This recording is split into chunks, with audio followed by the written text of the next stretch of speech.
தமிழ்நாடு வந்து இத்தனை லட்சம் வந்து உலக வங்கியில கடன் வாங்கி வச்சிருக்காங்க அப்படின்னு தொடர்ந்து சொல்றாங்க. அது ஒவ்வொரு ஆண்டும் ஏறிட்டே இருக்கு. அதற்கான காரணம் என்ன சார்? நிறைய வேலை செலவு பண்றோம்ல, மெட்ரோவுக்கு அவ்வளவு செலவு பண்றோம். செலவு பண்ண திருப்பி கட்டணும்ல. ஓகே, அது எப்போ குறையும் அப்படின்ற ஒரு எது டவுட் குறையணும் சார்? அது நமக்கு இல்ல எது குறையணும்? அது கடன் சுமை அதுக்கு அப்படியே உங்களுக்கு என்ன எடுக்க இருக்கு? சார்? உங்களுக்கு அதுக்கு என்ன இருக்கு? ஓகே, இல்ல நீங்க பதில் சொல்லுங்க எனக்கு. உங்களுக்கும் அதுக்கு என்ன சம்பந்தம் இருக்கு?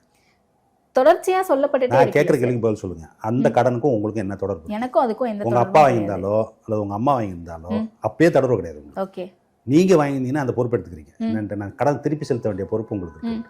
அரசாங்கத்துக்கும் உங்களுக்கு என்ன சம்பந்தம் இருக்கு? ஓகே, அரசாங்கம் கடன் வாங்குது, அரசாங்கம் திருப்பி கடன் கொடுக்க போகுது இல்லையா? அதுல வந்து திமுக இன்னைக்கு ஆட்சி இருக்கு, நாளைக்கு அண்ணா திமுக இல்ல வரலாம். யார் ஆட்சியில இருந்தாலுமே சரி. அப்போ யாருக்கு யார் எந்த கிடையாது. அரசுங்கிறது ஒரு தனி நிர்வாகம். அது புரியுதா? வருஷம் அதுக்கு தினம் வருமானம் வந்துட்டு இருக்கும். ஓகே, என்ன வரியிலேருந்து என்ன செய்யும்? தினம் வருமானம் வந்துட்டு இருக்கும், தினம் செலவாகிட்டு இருக்கும். செலவுடைய ஒரு பகுதி என்னன்னு கேட்டீங்கன்னா கடனுக்கு பணம் திருப்பி கட்டுறதுங்கிறது. ஓகே, அந்த கடனை வாங்கி என்ன பண்றாங்க? கடனை வாங்கி என்ன பண்றாங்க அப்படின்னு மெட்ரோவில் ரயில் விடுறாங்க, பிடிசிக்கு பஸ் வாங்குவாங்க இல்லையா? அங்கே ஏதாவது டேம் கட்டுவாங்க, அது மாதிரி இது என்னென்னமோ பண்ணிட்டு இருப்பாங்க. ஓகே, அதெல்லாம் என்னன்னு கேட்டிங்கன்னா 30 வருஷம் கழிச்சு 30 வருஷம் கட்டுறது. அப்போ நீங்கள் என்ன பண்ணுறீங்க அப்படின்னா ஃபியூச்சரில் என்ன பண்ணுற இன்வெஸ்ட்மெண்ட்டை கடனாக வாங்கி இப்போ போட்டுட்டு அதுக்கு உண்டான ரீபேமெண்ட்டை கட்டிக்கிட்டே இருக்கீங்க. ஓகே, ஓகே, அதுதான் ப்ராசஸ். அதுக்கும் உங்களுக்கு சம்மந்தம் கிடையாது.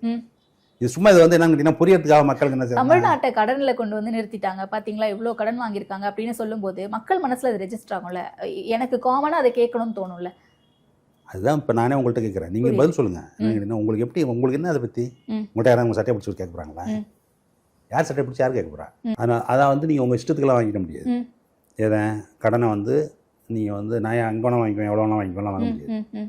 உங்களுடைய எக்கானமியோடைய சைஸ் எவ்வளவு, உங்களுக்கு எவ்வளோ அதுலேருந்து டேக்ஸ் எவ்வளோ வருது அப்படிங்கிறத வச்சு தான் நீங்கள் எவ்வளோ பணம் கடன் வாங்கலாம்னு கணக்கு இருக்கு. ஓகே, அதுக்குமே வரம்புகள் இருக்கு. அதுக்குள்ளதான் வாங்கணும். ஆனா டிஸ்ட்ரிக்ட் ஸ்டேட் வந்து இந்த அளவுக்கு growth இருக்கு, இங்க நம்ம கொடுத்தா அது grow ஆகும் அப்படிங்கறத பார்த்து தான் கொடுப்பாங்களா? அந்த மாதிரிலாம் எதுவும் லிமிட் உங்க எக்கானமி எவ்வளவு பெருசு இருக்குன்னு பார்ப்பாங்க. ஓகே, இதை வந்து அவன் கொடுக்கறதுக்கு ரெடியா இருப்பான்.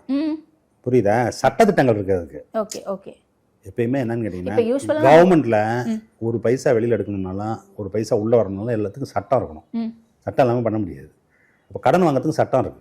ஓகே, அந்த கடன் வாங்குற சட்டம் என்ன சொல்லுது அப்படின்னு கேட்டிங்கன்னாக்கா 3.5% உங்களுடைய ஜிஎஸ்டிபி இருக்குல்ல, அது ஜிஎஸ்டிபியில் 3.5% வரைக்கும் தான் வாங்கலாம், அதுக்கு மேலே வாங்க முடியாது அப்படிங்கிற சட்டத்திட்டத்துக்குள்ளே தான் வாங்க முடியும். அது மாதிரி வந்து ஆர்பிஐ பர்மிட் பண்ணாது. Okay, okay. ஆனால் இப்போ இங்கே வந்து நிறைய பேர் இங்கேருந்து வெளிநாடுகளுக்கு போய் வேலை செய்கிறாங்க. இப்போ அமெரிக்காவிலேருந்து பார்த்தீங்கன்னா நம்ம 50% டேக்ஸ் போட்டுருந்தாங்க. நம்ம இங்கே இருக்கக்கூடிய தொழில் நிறுவனங்கள்லாம் பாதிப்புக்குள்ளே இருக்குது. மேனுஃபேக்சர் அப்படியே ஸ்டாப் பண்ணி வச்சுருந்தாங்க அப்படிங்கிறதெல்லாம் நம்ம பார்த்தோம்.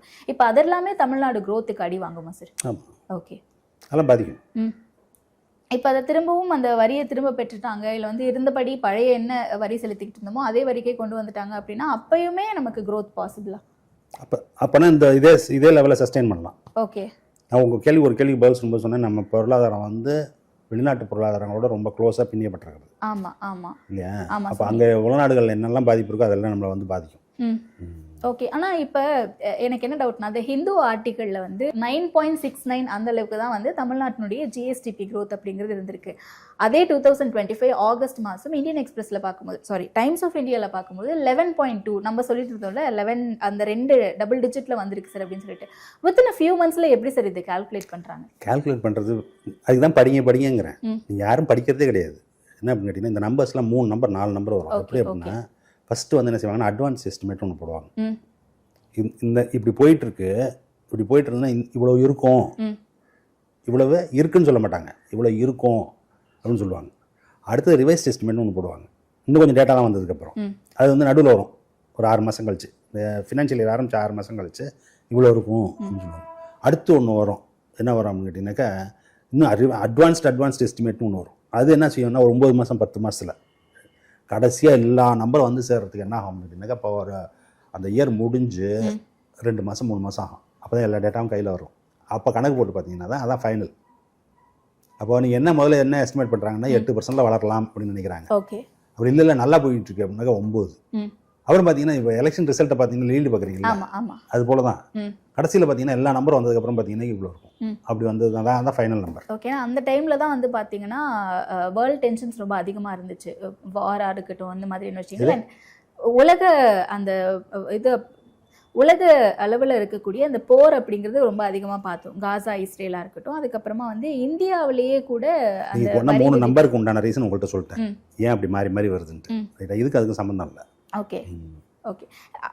ட்ரம்ப்பினுடைய வரி விதிப்புமே அந்த நேரத்தில் வருமா வராதா அப்படின்ட்டு இருந்துச்சுல சார், அது இதில் ஃப்ளக்சுவேட் ஆகாதா? இதெல்லாம் நடந்து முடிஞ்சது. ஓகே இதெல்லாம் அப்புறம் தான் தெரியும் அதெல்லாம். ஓகே. முன்னாடி வந்த டேட்டாவை வந்து இப்போ அனலைஸ் பண்ணி கொடுக்குறது. ஃபைனல் டேட் அந்த 11% முடிஞ்சு போனது. ம். இதில் இம்பாக்ட் இருக்குமா இல்லையா, அது என்ன ஆச்சு அப்படிங்கிறதெல்லாம் வந்து அடுத்த வருஷம் தான் தெரியும். Okay okay. ஸோ அடுத்தடுத்து தமிழ்நாடு இதே growthல வேகமாக நகருமா, இல்லை இது சரியறதுக்கான பாசிபிலிட்டிஸ் இருக்கா சார் இப்போ இந்த ட்ரம்ப் அவர்கள் விதிச்ச அந்த வரியினால? அதெல்லாம் சொல்ல முடியாது. ம்